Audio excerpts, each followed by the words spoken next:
Hi, I am Aisha, and today we're going to talk about Japan's latest move in its financial market. A change that might sound small, but it's already making the world pay attention. For many years, Japan kept its interest rates extremely low, almost at zero. This made borrowing money in Japan very cheap. Big investors, like global banks, hedge funds, and large companies, took advantage of this by borrowing in Japan's currency, the yen, and investing that money in other countries where returns were higher. This strategy is known as the yen carry trade. Here's how it worked.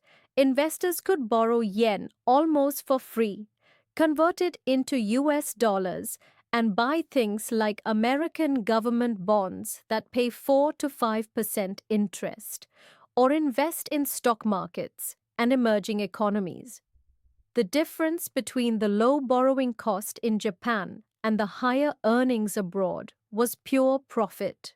For years, this was one of the world's favorite ways to make easy money. But recently, Japan's central bank, the Bank of Japan, decided to start raising interest rates. They did this because Japan's inflation, or rising prices, finally returned after decades of being too low. The economy looked stronger, so they felt ready to take this step. However, this change has big effects. Now that borrowing in Japan is no longer nearly free, investors who built their strategies around cheap yen are in trouble. They may need to repay loans or move their money out of US and global markets to cover their losses. This could cause US bond prices to fall and their interest rates to rise.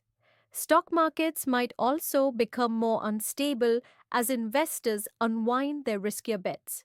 In short, Japan's move shows confidence in its own economy, but it also reminds the world how deeply connected all our financial systems are. A shift in Japan's policy can move money flows, affect interest rates, and reshape global investments. For more such insightful market news and analysis, keep following Wolf Street.